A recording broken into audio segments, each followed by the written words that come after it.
So I have a dangerous problem. And sorry if I'm looking rough around the edges a little bit. I just woke up from a bomb nap. But I have a dangerous problem. And it's not with girls, it's not with alcohol, it's not with drugs, it's with fire. I like fire. A lot. Most people do. It's in our genetics to like fire. I'm a human being, you're a human being, hopefully. Fire is what brought us from sticks and stones to big old cities like what I got up there. That's San Francisco, by the way. Ballin'. So this story went down about 3 years ago with my homeboy Ross. And at the time we were still middle school. I think it was the last year of middle school I had before I started high school. I'm not sure. It was either like 7th or 8th grade. Whatever. We were chilling out. Dragon Ball Xenoverse had just dropped. I'm pretty sure it was that game. I'm gonna go with that game. Some game just dropped for Xbox. Ross had picked it up and head back to my place, and we hooked up the Xbox on the big TV in my living room, and we were like going at it, straight murdering each other at this game for a couple hours.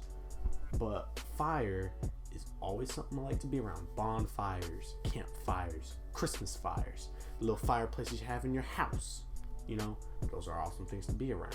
And it was around the afternoon, some point, probably like 3 o'clock, and my mom had left for some reason, so we were at the place alone. We had like pizza, snacks, drinks in the fridge. We were loaded. Should have been happy with what we had, but of course, you know, being little preteens at the time, we needed more. So we had ended up going outside. It was like 90 degrees, hot, humid North Carolina day, so really crappy.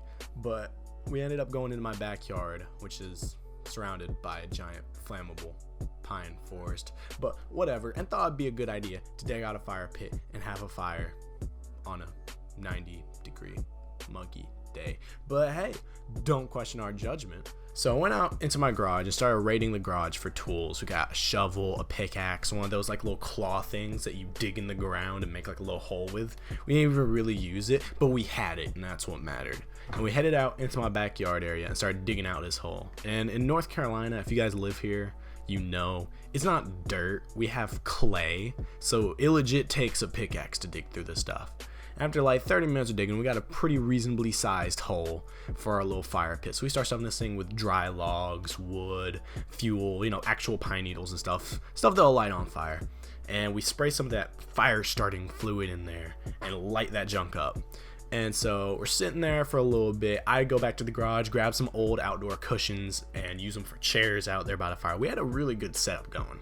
And we were thinking about getting snacks when Ross stands up and walks over to this little area that like borders the forest in my backyard. And we have our old Christmas tree from the last Christmas season there. And not really thinking about it, I'm just sitting there staring at the fire. He picks up the tree, which is all dead and dried up, still got pine on it, and starts like chanting some weird chant. Goes like ooga baga, and just flings it into the fire. And when I say this thing went up, I mean it went up in flames. This thing straight exploded like it was a bomb filled with fuel in like an airplane or something. This was insane. So flames went up, and my first thought was, holy crap, I'm gonna burn down the forest, get that thing out of the fire. So I grab it and throw it out the fire. I didn't really think about my actions here. I took it out of the fire onto the dry pine that was surrounding us. Not my proudest moment. And instantly the fire just got 10 times worse and started spreading. Smokey the Bear, I know I let you down, but hear me out. I'll make up for it. And at this point, we had a nice little like fire wall starting to form, and the panic starts kicking in. So I grab our shovel, I start smacking the fire with the shovel. It sounds stupid, but trust me, I got flames out like this. I'm just smacking out flames, trying to stomp it out, but it's getting too big for me to use my feet or even like get near. It's getting hot and it's getting big. At this point, there's smoke like billowing out of our backyard. So Ross is freaking out. It's like, oh my god, man, what are we gonna do? And so I'm sitting there like, grab a tool, just start smacking out the fire. And we're trying to smack out the fire. Is not happening. The fire's just getting bigger. So I run into our pool area, grab the hose, and start trying to drag that thing out. It was about 6 feet short from reaching the fire. So I run back to the pool area, I grab some of our old chemical buckets, run back out, start filling them up with water, and I'd make little back and forth passages, grab a bucket, fill it up with water, throw it on the fire, grab a bucket, fill it up with water, throw it on the fire. And it was getting stuff done. We were getting this fire out pretty quickly, but it was still starting to spread. At this point, we had sent a mental point where we would call 911. It was the fence covered in pine that was the illegitimate border between the woods and my backyard. I'll include like a little picture of that here because I'm sure it's a little confusing as to how this is going down. But the flames are starting to spread. He's getting dangerously close to the fence. I'm making my runs with the dang buckets. I already broke a shovel, slamming it on the ground so hard to put out the flames. Ross is grabbing buckets. We're trying to splash it. And this flame is not looking like it's going down easy. So we're just freaking out at this point. I've lost my shirt somehow. I don't even know where it went. It's just gone. And I'm like in full firefighter mode. I'm bucket, water, shovel, boom, shovel's gone, whatever. But finally got the fire out. You know, we just kind of let it sit in for a little bit.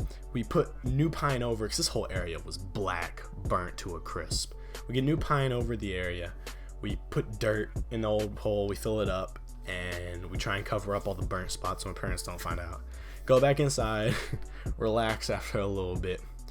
And we're sitting there playing Dragon Ball Xenoverse again, still kind of like shooken up, still got the adrenaline in our system. And we hear a knock at the door. Instantly, it's just like, oh my god.